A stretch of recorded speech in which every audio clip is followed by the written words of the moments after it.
Hey y'all, and welcome to this week's Womanly Wisdom Wednesday, episode 4. In this series, we are covering the book called The Power of a Praying Wife by Stormy O'Martian. This book teaches us why and how we should pray for our husbands. Disclaimer, I did not write this book. I am not in any way connected to this book other than I have read it and made my prayer binder based on this book. The content in this podcast is for educational purposes only, along with encouragement and inspiration. The content in this podcast gives a simple and quick overview on introducing what this book is and what it teaches us. So this week, we are finally moving into the second chapter called His Work. This chapter consists of 3 sections: the main chapter itself, the end of chapter prayer, and then our power tools.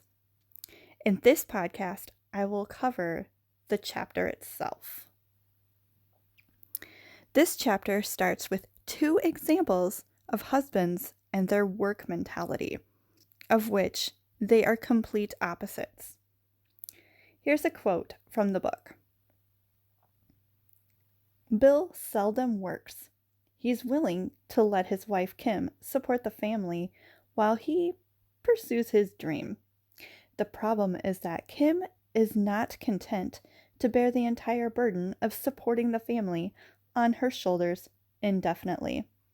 And Bill has been pursuing his dream for 17 years with nothing to show for it. I believe that the root of Bill's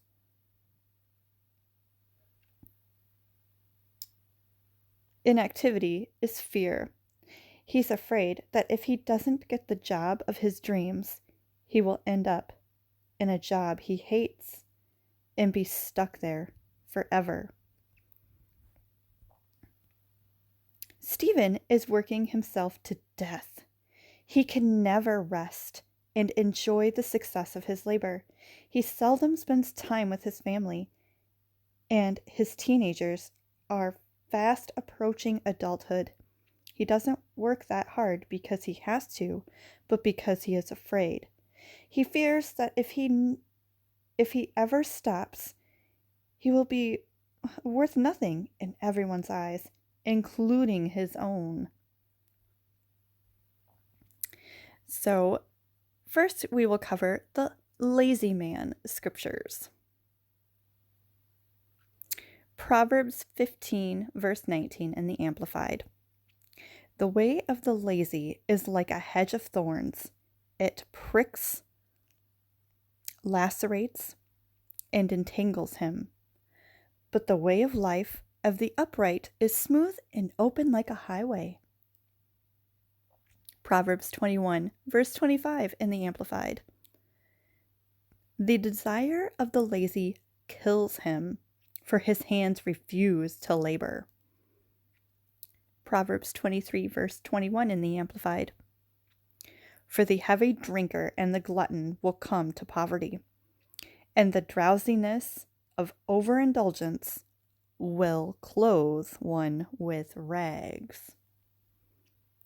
Proverbs 26, verse 14 in the Amplified. As the door turns on its hinges, so does the lazy person on his bed, never getting out of it. Now we'll cover workaholic scriptures. Proverbs 1, verse 19 in the Amplified. So are the ways of everyone who is greedy for gain. Greed takes away the lives of its possessors. Ecclesiastes 2, verse 11 in the Amplified. Then I considered all which my hands had done and labored to do, and behold, all was vanity and chasing after the wind, and there was no profit, nothing of lasting value under the sun. Quote, God recognizes that a man's work is a source of fulfillment to him. End quote. Ecclesiastes 3, verse 13 in the Amplified. And also that every man should eat and drink and see and enjoy the good of all his labor. It is the gift of God. Gary, his father, and his grandfather all had difficulty making a living. In fact, it was very late in each of their lives before they were even able to discern what they were supposed to be doing. They went from job to job without any clear leading, and they struggled financially.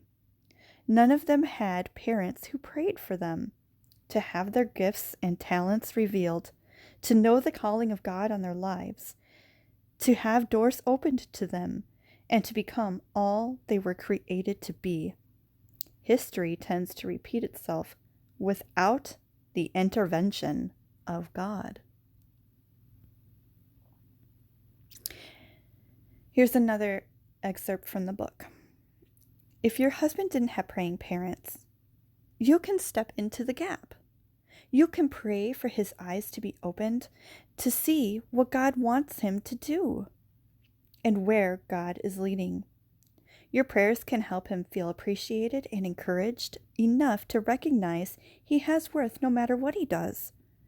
You can assure him that God has uniquely gifted him with ability and talent and has something good ahead of him. Then pray for God to reveal it and open a door of opportunity which no man can shut. Your prayers can pave a path for him. And now here's a couple quotes. Here's the first one. Even if your husband already has a successful career, it's still good to pray that he is where God wants him to be and that everything will continue to go smoothly. And the second quote. If your husband is a hard worker, make sure he has times of rest and enjoyment to do things that entertain him and give him reprieve from the weight of a lifetime of supporting a family. And this concludes this week's Womanly Wisdom Wednesday. I pray this has brought you more wisdom and encouragement as well as inspiration. If you like this podcast, I ask that you tap the thumbs up icon to help this podcast reach more people. I encourage you to buy the book, The Power of a Praying Wife, since I only cover some of the nutritious meat found in these pages. Hashtag not sponsored. And down below in the description box, I believe there is a link that you can click on and it'll take you straight to the book so you can purchase it. Until next time, much love and may peace be with y'all. God bless.